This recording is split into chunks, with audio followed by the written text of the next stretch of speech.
For the first few minutes of today's episode, I want to talk about kind of where we've been and lay out a little bit of a vision for where we're headed. This show isn't going to change very much, but I do want to identify the reality that Developer T started as a developer-focused podcast. This is a podcast that we want to give developers the most value. Now, what that often looks like in podcasting is really specific technical discussions, and we've had a few of those on this show. But more and more, I'm noticing that developers who listen to this show, they value the discussions that we have that are a little bit more abstracted away from technology, taking those concepts and then turning around and applying them to your career as a developer, as well as your practice as a developer. Not only your coding practice, but also how you handle yourself in social interactions and professional interactions. So I want to make sure that everybody understands, as you're listening to the show, Developer T is intentionally crafted for developers, but the topics that we talk about on the show and many of the principles that we uncover on the show, they extend well beyond the development practice. This show will continue to be focused on software developers into the future. We're going to continue talking about these abstract concepts. Sometimes we will have technical discussions from an abstract perspective. But you can consider this moment in Developer T's history kind of the open door moment.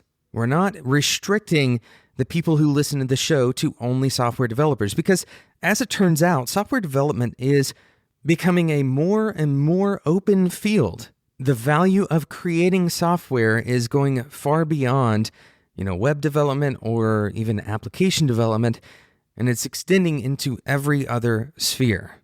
So I want to make sure that the people who listen to this show, that if your job title doesn't include software developer, and even if you aren't necessarily targeting a job where that is your title, that you know that you're welcome here, because this show is more about ideas and principles than it is about any specific technology.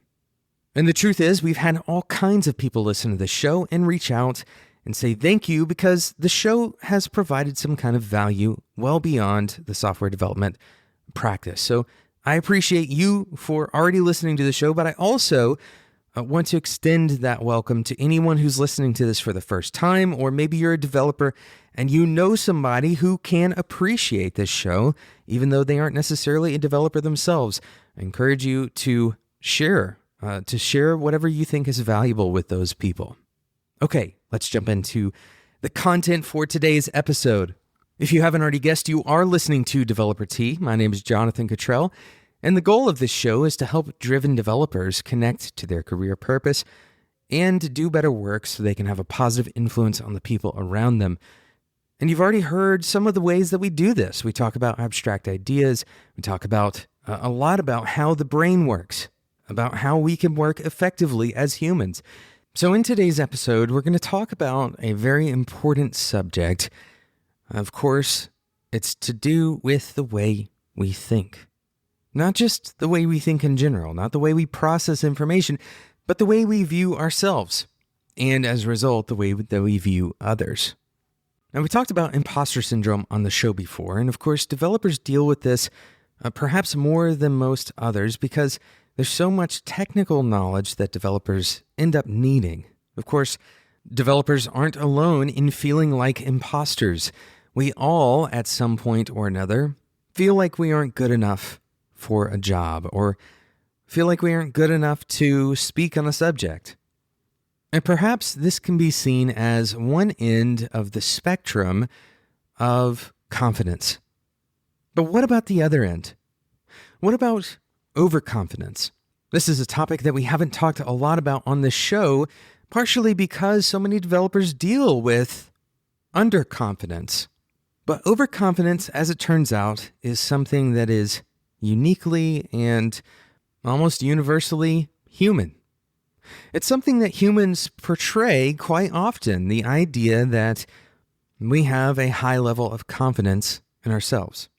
Now, this is very different from the kind of colloquial term self-confidence. Rather, we have confidence in our own story. We've cited similar studies to this before, and in one episode, I actually made a mistake saying that most people believe they are higher than the average IQ, and I mentioned, by the way, that this is mathematically impossible. This was an example of me being overconfident with my statement. As it turns out, I should have said median. I had some of my numbers wrong. But an example of overconfidence is that 93% of people, in some studies, 93% of people have been shown to think that they are better than the median driver, right? The median being the person in the middle.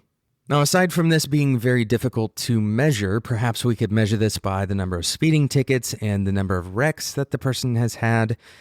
This is a perfect picture of overconfidence. Now, I want to clear something up, perhaps a misconception or a improper perception of what overconfidence really actually means. In the sense that we're talking about now, we're talking about a mathematical or irrational confidence. For example, a person who hears the question, do you believe you are better than or similar or worse than the median driver? A lot of people view themselves as safe drivers. And this question is converted from a kind of a rational question, a math question, into a emotional question, or perhaps a risk-based question, a risk assessment. Do I feel that I am worse than the median? Do I feel like I'm going to go out and get in a car wreck the moment that I get in my car? Of course I don't. Now, this translation is the error that is often made. The translation being, do I feel that I am an unsafe driver? I may be worse than the median and yet still be safe. So what does this overconfidence actually result in? What do we end up doing as a result of overconfidence?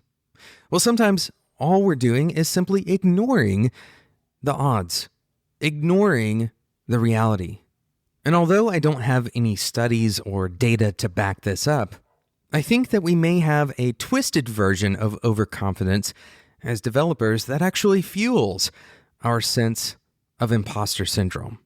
This isn't a confidence in our own abilities, but rather a confidence in our perception of the work that we do. A confidence in our perception of other people. We're certain that others are better at what we do than we are. And this level of overconfidence is just as irrational, perhaps, as overconfidence in the other direction.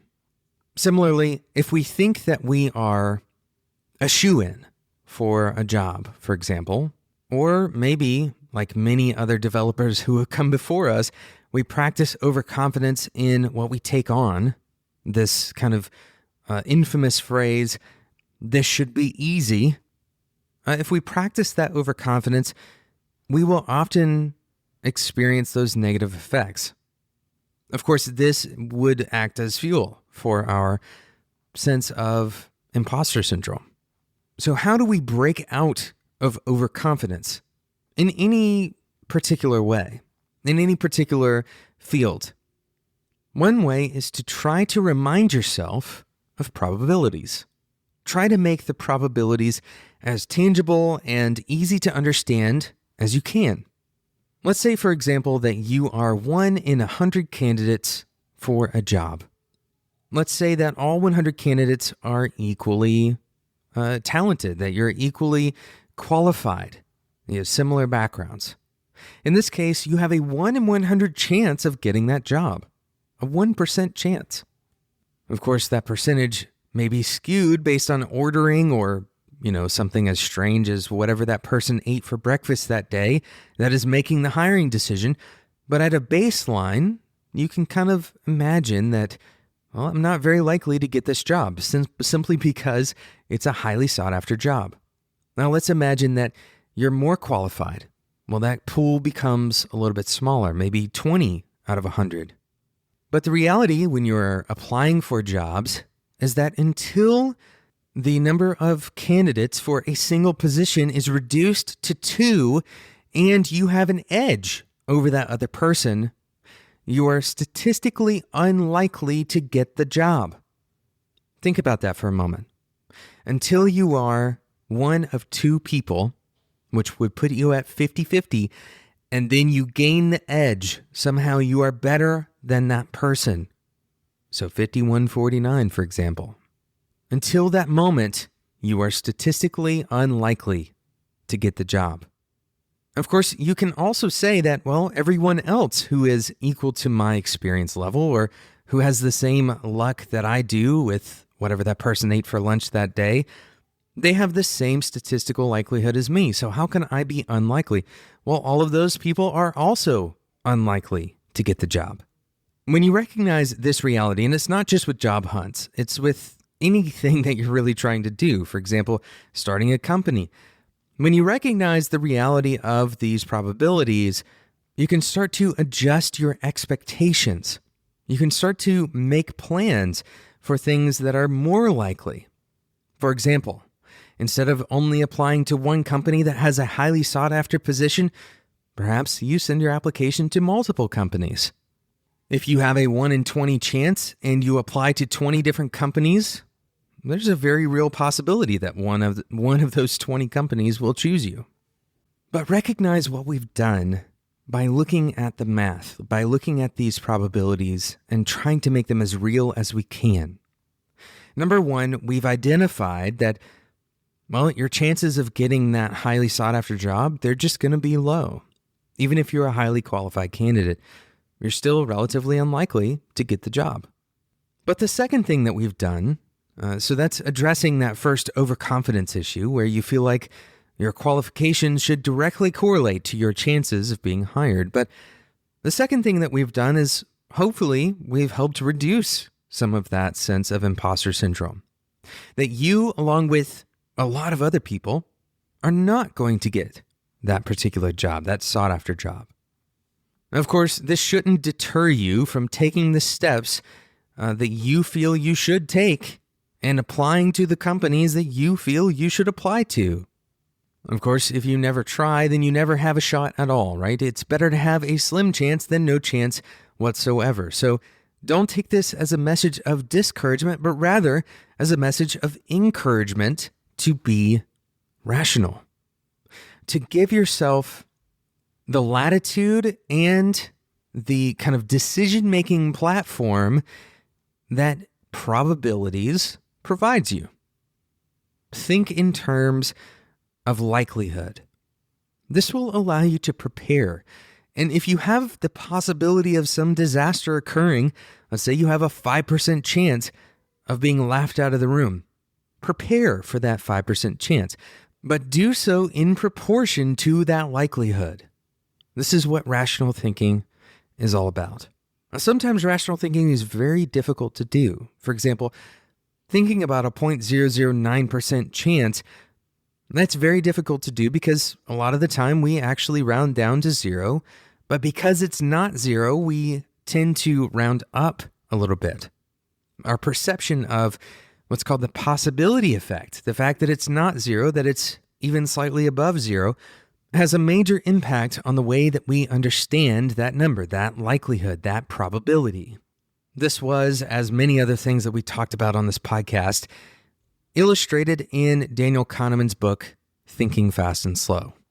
And as it turns out, this irrational thinking is kind of the drive behind going and buying lottery tickets. And it's also why total elimination of some incredibly deadly disease it feels significantly safer than 99.999% elimination of that disease. This is, once again, called the possibility effect.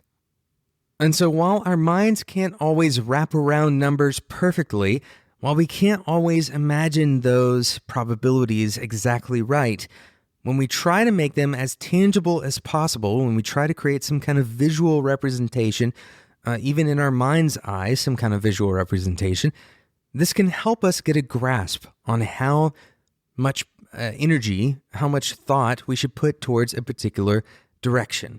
How disappointed should I be when I get turned down for that job?